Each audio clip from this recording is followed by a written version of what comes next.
अंड कोशिका, मनुष्य की नहीं पूछ रहा, शुतुरमुर्ग का अंडा। अंड कोशिका मनुष्य के अंदर सबसे बड़ी कोशिका होती है, ठीक है। सबसे बड़ी कोशिका सीधी पूछ ली जाए तो क्या है, शुतुरमुर्ग का अंडा। और सबसे छोटी पूछ ली जाए तो माइकोप्लाज्मा। मनुष्य में सबसे बड़ी पूछ ली जाए तो अंड कोशिका। और सबसे छोटी पूछ ली जाए तो शुक्राणु। और सबसे लंबी पूछ ली जाए तो तंत्रिका कोशिका। तो ये होगी कोशिका के बारे में सामान्य जानकारियां। इसकी प्रत्येक कोशिका की सामान्यता, आकृति अलग अलग जीवों में अलग अलग होती है, अलग अलग कोशिकाओं में अलग अलग होती है, अलग अलग ऊतकों में अलग अलग होती है, ठीक है। तंत्रिका कोशिका है, तंत्रिके ऊतक, वहां पे वो क्या होगी, लंबी होगी। आरबीसी परिसंचरण तंत्र का जो पार्ट है वो क्या होगी, उभयावतल होगी।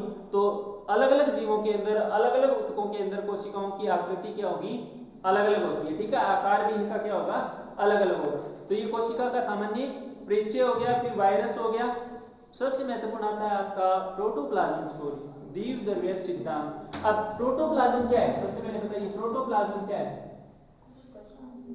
प्रोटोप्लाज्म क्या है, कोशिका के अंदर पाया जाने वाला तरल क्या कहलाता है, प्रोटोप्लाज्म कहलाता है। कोशिका में पाया जाने वाला तरल प्रोटोप्लाज्म कहलाता है। और इसकी हिस्ट्री पर जाए तो डुजार्डी ने इसे नाम दिया था, कौन सा, सारकोट। और प्रोटोप्लाज्म शब्द किसने दिया, पुरकिंजे ने प्रतिपादित किया। अब है क्या भाई, इसके अंदर कुछ एक कोशिकांग होंगे, कुछ एक कार्बनिक अकार्बनिक घटक होंगे और विकास पार्ट क्या होगा, जल होगा। तो प्रोटोप्लाज्म सिद्धांत का प्रतिपादन किसने किया था, प्रोटोप्लाज्म सिद्धांत दिया था हार्टविग ने। हार्टविग ने। देख कला विप्रियासी सूक्ष्मदर्शी और इलेक्ट्रॉन माइक्रोस्कोप में क्या अंतर होगा। फेज, ये माइक्रोस्कोप के प्रकार होते हैं अपने। सबसे पहले प्रकाश सूक्ष्मदर्शी आता है, फिर इलेक्ट्रॉन आता है, फिर फेज माइक्रोस्कोप आता है, और इसके पश्चात अपने जो इलेक्ट्रॉन पुंज के द्वारा देखने वाले इलेक्ट्रॉन माइक्रोस्कोप का उपयोग किया जाता है। कला विप्रियासी और फेज माइक्रोस्कोप में ये अंतर रहता है। कुछ एक माइक्रोस्कोप जिनके द्वारा लिविंग ऑर्गेनिज्म का अध्ययन किया जाता है और कुछ एक के द्वारा नॉन लिविंग ऑर्गेनिज्म का अध्ययन किया जाता है। अपने अगर किसी सेल का अध्ययन कर रहे हैं तो वो लिविंग ऑर्गेनिज्म है, अगर अपने कोशिका भित्ति का अध्ययन कर रहे हैं माइक्रोस्कोप से तो वो क्या है, नॉन लिविंग है। तो ये दोनों में डिफरेंस रहता है, ठीक है। हार्टविग ने क्या दिया था, प्रोटोप्लाज्म सिद्धांत। अब ध्यान दो भाई, प्रोटोप्लाज्म को डुजार्डिन ने क्या नाम दिया, सारकोट। प्रोटोप्लाज्म नाम किसने दिया, पुरकिंजे ने दिया। और ये सिद्धांत किसने दे दिया, हार्टविग ने। और जीवन का भौतिक आधार किसने बता दिया, हक्सले ने। ये कहलाती है किसी भी घटक की हिस्ट्री, ठीक है। तो ये क्या हो गया, प्रोटोप्लाज्म का इतिहास और इसके बारे में सामान्य जानकारी होगी। अब बताओ भाई, मैंने जो जानकारी बताई वो किसकी है, प्रोटोप्लाज्म की, तो वो इस सिद्धांत में हो जाएगी।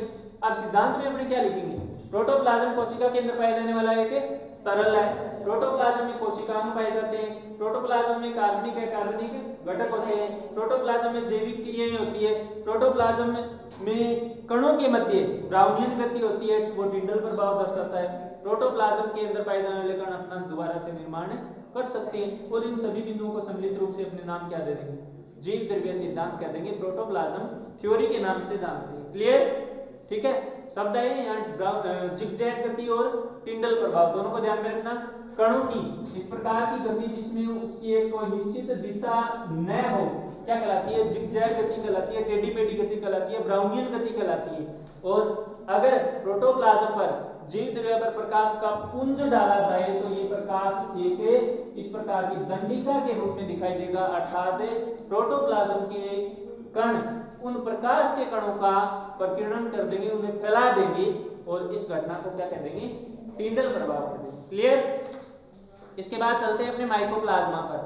है क्या ये माइकोप्लाज्मा, मैंने बता दिया उत्तर अभी। सबसे छोटी कोशिका, तो अपने बोल सकते हैं माइकोप्लाज्मा क्या है, सबसे छोटी कोशिका है। अब ध्यान देना, माइकोप्लाज्मा के चारों तरफ सेल वॉल नहीं पाई जाती, परंतु 3 लेयर 3 स्तरीय सेल मेम्ब्रेन प्रेजेंट होती है। इसके अंदर देखिए सबसे सरल प्रकृति की है, सबसे छोटी है, तो इसके अंदर झिल्लीबद्ध कोशिकाएं प्रेजेंट होंगे क्या, नहीं पाए जाते सामान्यतः इसके अंदर झिल्लीबद्ध कोशिकाएं।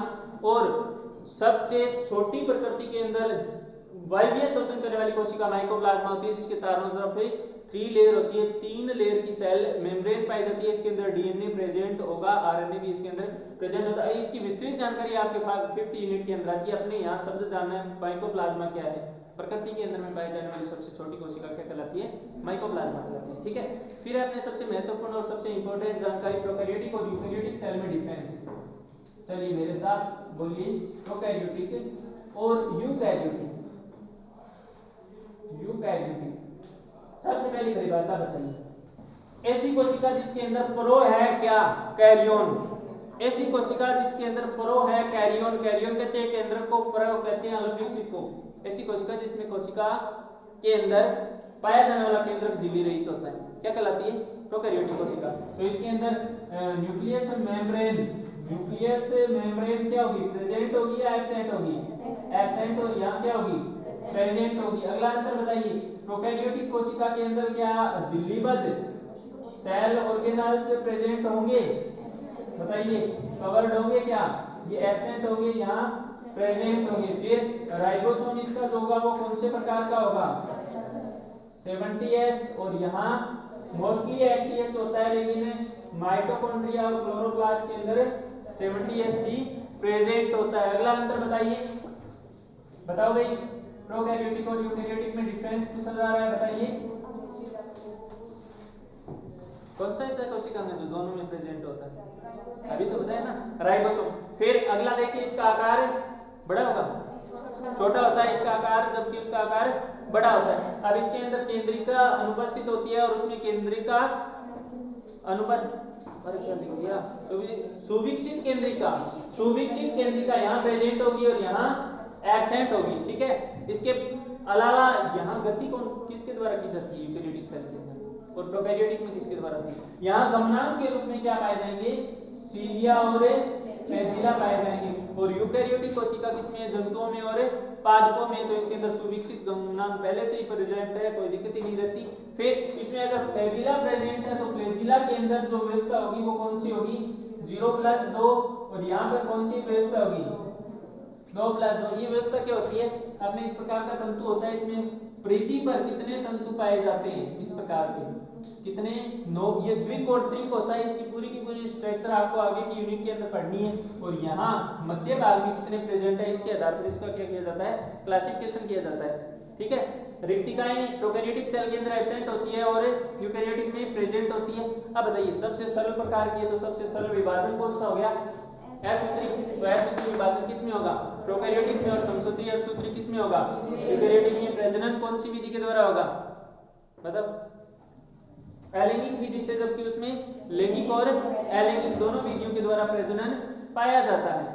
फिर प्रोकैरियोटिक में सामान्यतः प्रकाश संश्लेषण नहीं पाया जाता, लेकिन बीजीय नीलरित शैवाल के अंदर प्रकाश संश्लेषण पाया जाता है, ठीक है। बहुत अंतर होगी ना, होगी, कोई दिक्कत नहीं है।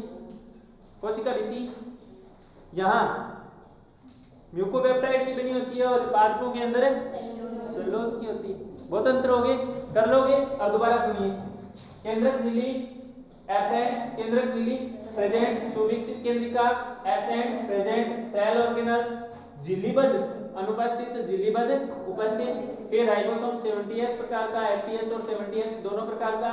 सीलिया फ्लैजिला के द्वारा गमन होता है, यहाँ सुविकसित गमनांक पाए जाते हैं। सीलिया फ्लैजिला के अंदर 0-2 व्यवस्था और यहाँ 9+2 की व्यवस्था। यहाँ विभाजन होता है सूत्री प्रकार का, यहाँ होता है समसूत्री, अर्धसूत्री, लैंगिक अलैंगिक जनन होता है, जबकि यहाँ कायिक जनन सामान्यतः पाया जाता है। ध्यान देना, प्रकृति के अंदर सबसे सरल प्रकार का कोशिका विभाजन होता है असूत्री। अब आपने दो ही पढ़े हैं, समसूत्री और अर्धसूत्री। असूत्री के बारे में मैं थोड़ी सी जानकारी आपको दे देता हूँ। ऐसा कोशिका विभाजन असमान इसमें कोशिकाएं बनती है। अर्थ क्या हुआ, कोशिका के अंदर जब गुणसूत्र होते हैं ना, उन गुणसूत्रों को बांधे रखने के लिए इस प्रकार के तंतु उत्तरदायी होते हैं, और इन तंतुओं को कहा जाता है तरकु तंतु। अगर ये तरकु तंतु नहीं होंगे तो इनके साथ बंधे हुए गुणसूत्र क्या हो जाएंगे, अव्यवस्थित हो जाएंगे। तो किसी कोशिका के अंदर विभाजन के दौरान ये ज्यादा चलेगी और किसी में कम। तो असूत्री विभाजन के दौरान बनने वाली कोशिकाओं का आकार असमान होता है, गुणसूत्रों की संख्या भी उसमें अलग अलग होती है। एक एल्केलॉइड आता है कोल्चिसिन, वो अगर कोशिका विभाजन के दौरान छोड़ दिया जाए तो गुणसूत्र एक कोशिका में ज्यादा चले जाएंगे, दूसरी में कम होंगे। इस घटना को बहुगुणिता कहते हैं। बीएससी बार थर्ड के अंदर लगेगा ये, ठीक है। तो ये आपके प्रोकैरियोटिक और यूकैरियोटिक कोशिका में डिफरेंस हो गया। क्लियर है, यहाँ तक कोई दिक्कत नहीं है, जल्दी तो नहीं है ना, बता देना। अब इसके बाद देखिए प्रोकैरियोटिक कोशिका की सामान्य संरचना। सामान्य संरचना में देखिए प्रोकैरियोटिक सेल के चारों तरफ कितने आवरण होते हैं, 3। बताइए टाक से कौन कौन सी, अवपंक, पर्त और कोशिका भित्ति और फिर कोशिका झिल्ली। ठीक है, कोशिका झिल्ली, कोशिका भित्ति और अवपंक परत। ये जो सबसे बाहरी आवरण होता है इसे हम अवपंक परत के नाम से जानते हैं, जो कि बैक्टीरिया की बाहरी घटकों से सुरक्षा प्रदान करता है। बाहरी बैक्टीरिया कहाँ रहते हैं अपने शरीर के अंदर, आंत्र के अंदर भी हो सकते हैं, तो वहाँ एंजाइम है, तो ये एंजाइम इस भित्ति को नष्ट कर सकते हैं, तो इसको बचाने के लिए कैप्सूल पाया जाता है।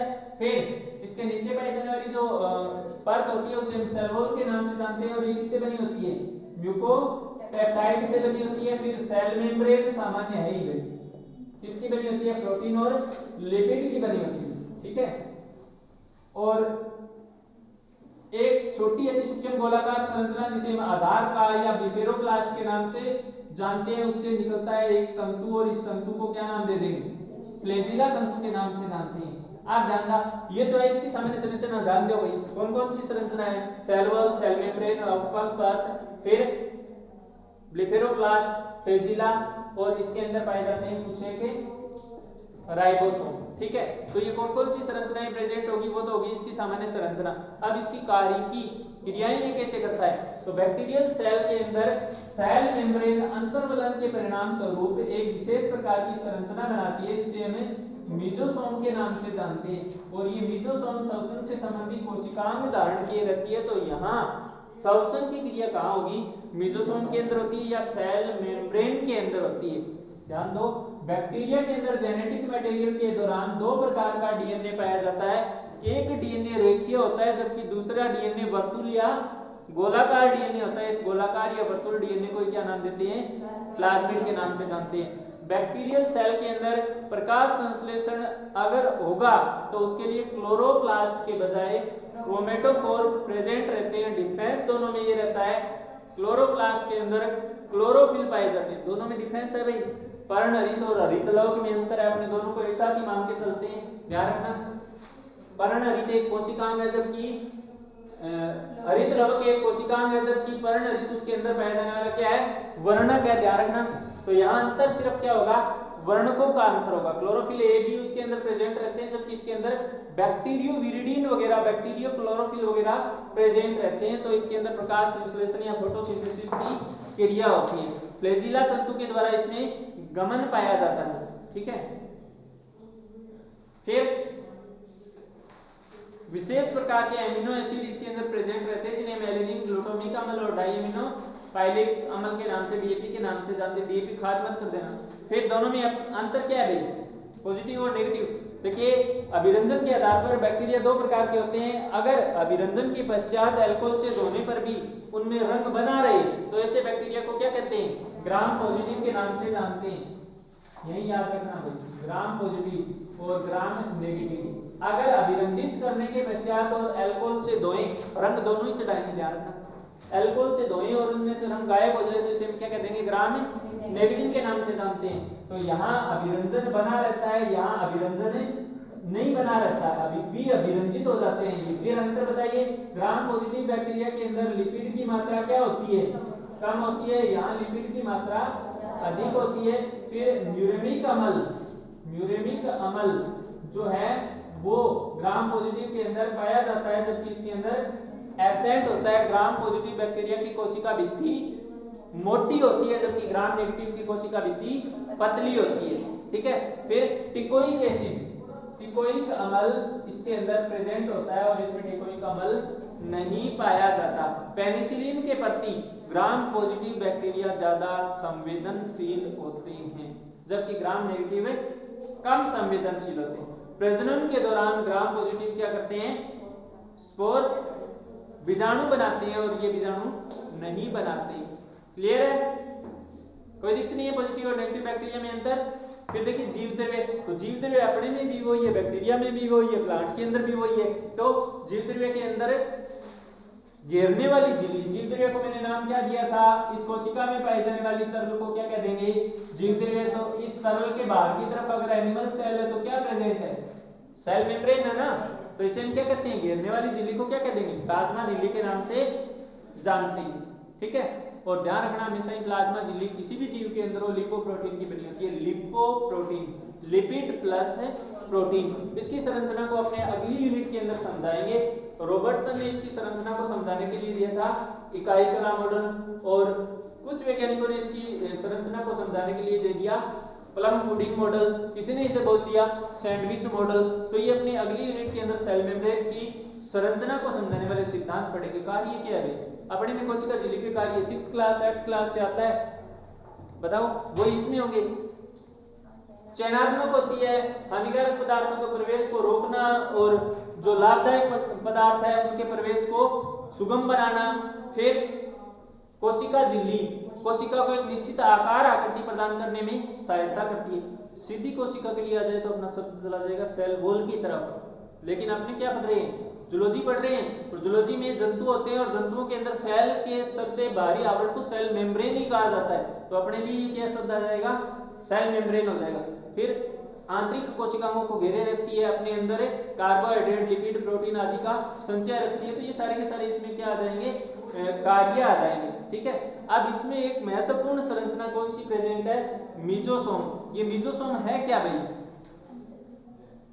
प्लाज्मा मेम्ब्रेन के अंतर्वलन से बनी हुई एक कुंडलित नलिकाकार संरचना जिसके अंदर श्वसन से संबंधित कोशिकाओं वर्णक पाए जाते हैं, एंजाइम पाए जाते हैं, उन्हें क्या कह देंगे, मीजोसोम के नाम से जानते हैं। और इसकी खोज की थी फिट्स जेम्स नाम के वैज्ञानिक ने। मीजोसोम की खोज करने के लिए फिट्स जेम्स को जाना जाता है। ठीक है, इन्होंने मीजोसोम की खोज की थी। ठीक है, कोशिकीय पदार्थ का निर्माण होता है, बाहर से कोई पदार्थ अंदर आ रहा है इसी में से आएगा, अंदर से कोई पदार्थ बाहर जा रहा है इसी में से जाएगा। तो पदार्थों के आवागमन को यह क्या करता है, सुविकसित बनाता है। फिर इसका साइटोप्लाज्म कोशिका द्रव्य केंद्रक के अतिरिक्त, आप ध्यान दो मैंने प्रोटोप्लाज्म और साइटोप्लाज्म में डिफरेंस बताया था। केंद्रक को छोड़ दिया जाए, यहाँ केंद्रक को नहीं, केंद्रक तो है ही नहीं, झिल्ली नहीं है तो केंद्रक कहाँ से बोल देंगे। इस अलग विकसित केंद्रक को क्या कह देंगे, न्यूक्लियोइड कहेंगे, केंद्रकाभ कहेंगे। तो केंद्रकाभ के बाहर एक कोशिका है, इसके अंदर ये केंद्रक है। तो इन दोनों के बीच में प्लाज्मा मेम्ब्रेन कोशिका झिल्ली तथा केंद्रक के बीच में भरे हुए तरल को क्या कहा जाता है, साइटोप्लाज्म के नाम से जानते हैं इसको। ये साइटोप्लाज्म जीवों के अंदर कोशिकाओं के चारों तरफ एक आवरण प्रदान करता है। तो इसमें कार्बनिक पदार्थ पाए जाते हैं 3 प्रकार के। किसके साइटोप्लाज्म की बात कर रहा हूं मैं, बैक्टीरियल सेल के। पॉलीमेटा फास्फेट जिसे वोलुटीन कण कहते हैं, बहुत इंपॉर्टेंट। बैक्टीरिया के साइटोप्लाज्म में पाई जाने वाली कणिकाएं कौन सी होती है, वोलुटीन कणिकाएं। कॉम्पिटिशन एग्जाम में सीधा क्वेश्चन ठोकता है। दूसरा होता है पॉलीबीटा हाइड्रोक्सीब्यूटाइरेट और तीसरा होता है पॉलीग्लूकेन। 3 नाम आपको याद रखने हैं, बाकी संरचनाएं सेम ही है। 3 नाम, ये एक्स्ट्रा कण इसके साइटोप्लाज्म में प्रेजेंट होते हैं। राइबोसोम, सिंपल सी कहानी है, कोई दिक्कत नहीं है। राइबोसोम जो इसके अंदर प्रेजेंट होता है वो होता है 70S, जिसे हम 2 भागों में बांट देंगे। कौन सा, 50S और 30S। 30S की सब यूनिट होती है 16S और 50S की होती है आपकी 23S और 5S। ये इस प्रकार की स्ट्रक्चर होती है, पेन लाइक स्ट्रक्चर। छोटी इकाई, ये बड़ी इकाई, ये पेन अभी जुड़ा हुआ है तो ये कौन सी स्ट्रक्चर के अंदर है, 70S के अंदर। आप देखिए ये अभी भी तो मार्कर जुड़ा हुआ है ना, इसकी लंबाई तो बढ़ गई ना, तो ये ग्रू लाइक स्ट्रक्चर होती है इस प्रकार की। तो इस संरचना का जब आपने सेंट्रीफ्यूजन करेंगे ना, अवसादन करेंगे, तो अवसादन के दौरान इसकी लंबाई में वृद्धि हो जाती है। यही कारण इन यूनिट को जोड़ना मना है। ठीक है, जोड़ने पे आपका आंसर गलत हो जाएगा और इसीलिए वो क्वेश्चन ठोकता है यहाँ पे। ठीक है, इसके बाद आरएनए 70S प्रकार का होगा केवल। फिर आरएनए और राइबोसोम में क्या अंतर है, what are the difference between rRNA and ribosome. Ribosome protein और अगर आरआरएनए के साथ प्रोटीन को जोड़ दिया जाए तो क्या बन जाएगा भाई, राइबोसोम का निर्माण करेगा। फिर आपका क्रोमेटोफोर, तो क्रोमेटोफोर आपने को पता है, क्रोमेटोफोर वर्णक से संबंधित है और वर्णक का कार्य क्या होता है, फोटोसिंथेसिस और रेस्पिरेशन करना। तो यहाँ क्रोमेटोफोर किसमें सहायक होता है, फोटोसिंथेसिस क्रिया में। अब ध्यान दो भाई, ये अंतर है थोड़ा सा। प्लांट सेल के अंदर, पादप कोशिका के अंदर प्रकाश संश्लेषण किसमें होता है, किसमें होता है, हरित लवक के अंदर। किसके अंदर होता है, हरित लवक के अंदर। और यहाँ किसमें होगा, क्रोमेटोफोर के अंदर। दूसरा अंतर, प्रकाश संश्लेषण के दौरान पादपों में H2O का उपयोग किया जाता है। इस H2O के द्वारा ये क्या बनती है, ऑक्सीजन। लेकिन बैक्टीरियल सेल इसके स्थान पर H2S काम में लेंगे तो कौन सी गैस बनेगी, सल्फर। बहुत बार क्वेश्चन पूछा गया है कि बैक्टीरिया में प्रकाश संश्लेषण के दौरान कौन सी गैस उत्पन्न होती है, सल्फर गैस उत्पन्न होती है। ठीक है, तो ये हो गया आपका क्रोमेटोफोर। नाम याद रखना आपको अच्छी तरह से, बैक्टीरियोविरिडिन। कौन सा वर्णक होता है इसमें? बैक्टीरियोविरिडिन और क्लोरोफिल सी तथा डी। जबकि प्लांट सेल के अंदर सार्वत्रिक क्लोरोफिल होता है, क्लोरोफिल ए। कौन सा होता है? Chlorophyll A. क्या सूत्र है? C55 H72 O5 N4 Mg। Chlorophyll A का ये सूत्र होता है ना।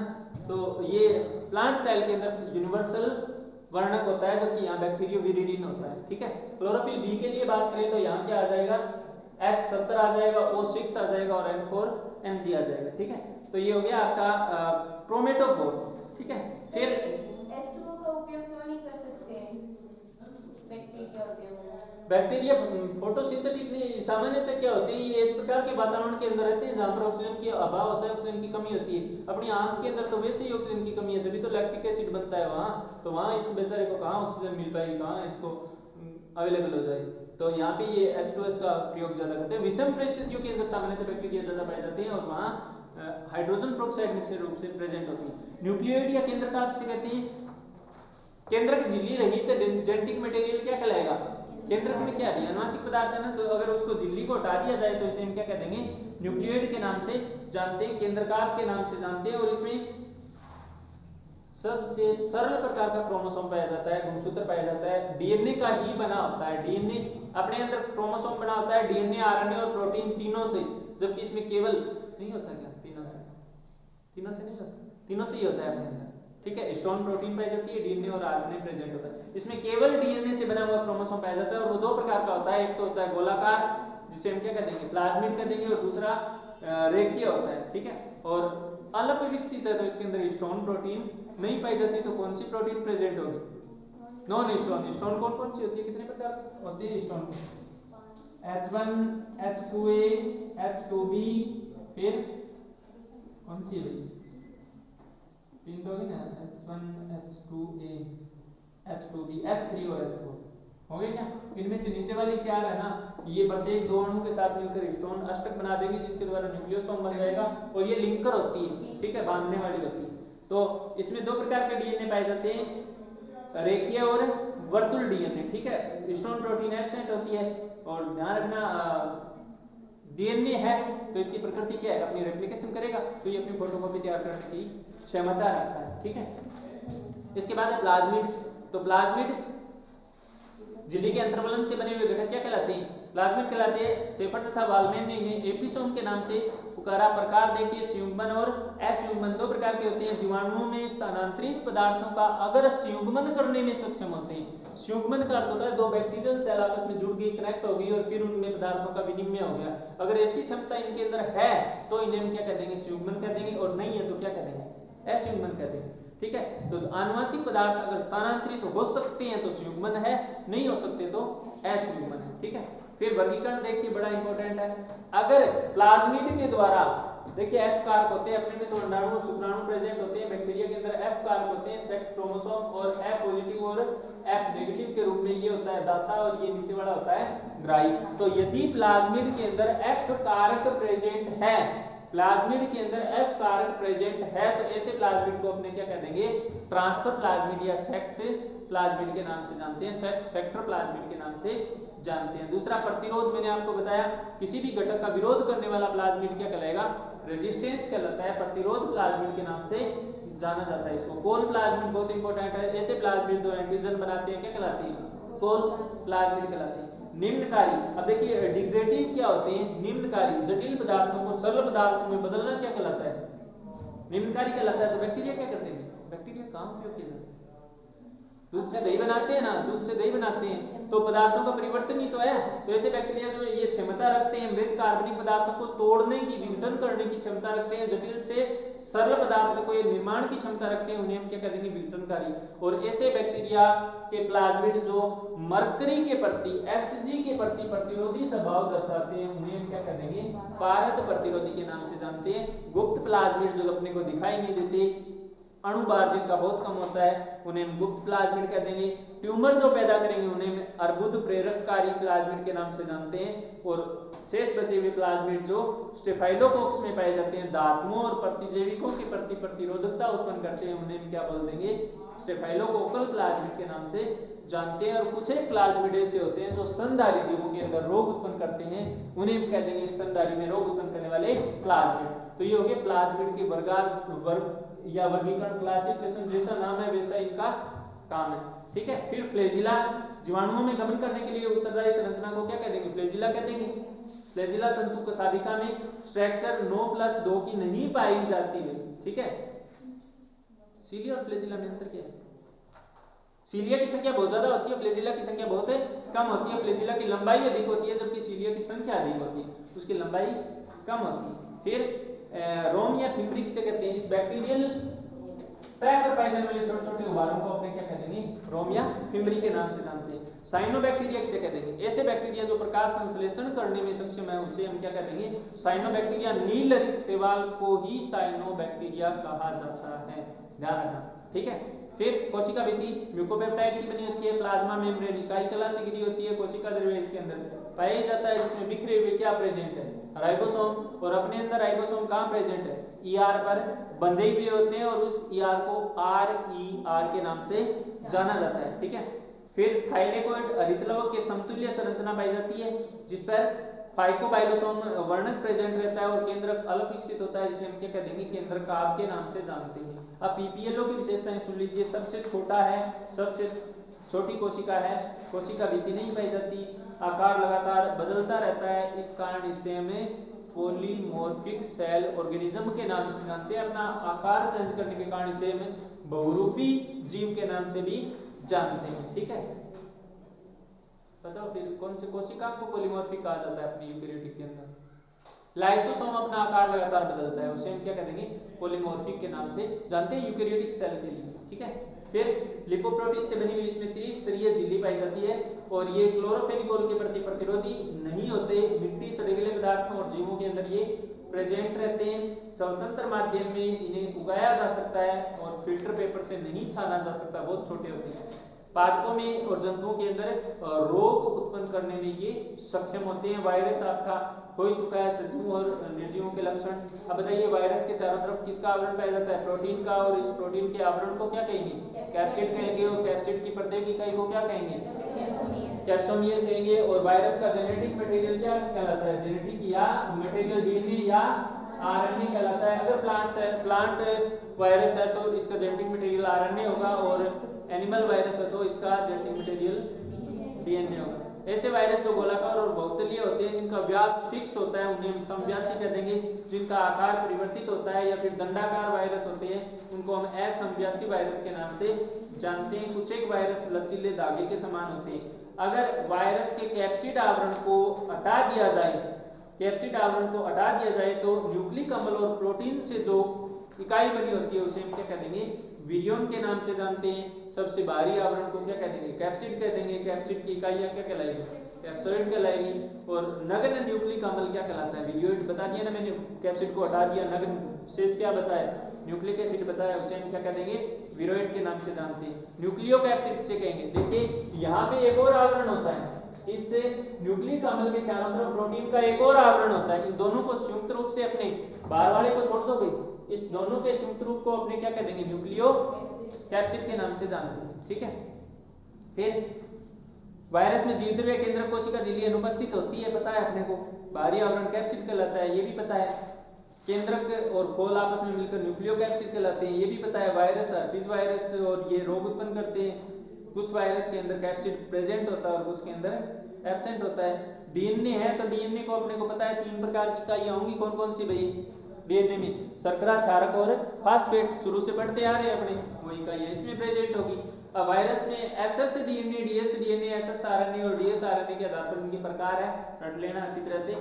अगर वायरस के अंदर सिंगल स्ट्रैंड एकल रज्जु किया डीएनए प्रेजेंट होता है तो उसे हम एसएस वायरस के नाम से जानते हैं। 5-177 और M13 वायरस इसके सामान्य एग्जाम्पल है। डीएस डीएनए वाले सारे हो ही जाएंगे, बाकी बचे हुए आपको अपवाद वाला उल्टा याद रखना है, अपने अंदर ध्यान रखना। डबल हेलिक्स मॉडल दिमाग के अंदर है अपने डीएनए की संरचना का, तो सिंगल हेलिक्स कोई मॉडल है क्या, नहीं है ना, तो अपने को सिंगल वाला याद रखना है। आरएनए अपने को पता है एकल होता है, इस प्रकार का धागा होता है, तो अपने को डबल वाला याद रखना है, ये तो सब में है ही, डीएस डीएनए तो सब में है ही, उल्टे वाला याद रखना है, उल्टा करके आते हो वहां पे एग्जाम में ध्यान रखना। एसएस डीएनए 5x14 और M13 वायरस के अंदर प्रेजेंट होता है, और एसएस आरएनए टोकेमिक जो रिट्रोवायरस किस में पाया जाता है, एड्स के एचआईवी वायरस को रिट्रोवायरस के नाम से जाने जाता है, जो डीएनए बनाने की क्षमता रखता है, आरएनए से डीएनए वो बना सकता है, उल्टा प्रतिबंध कर सकता है।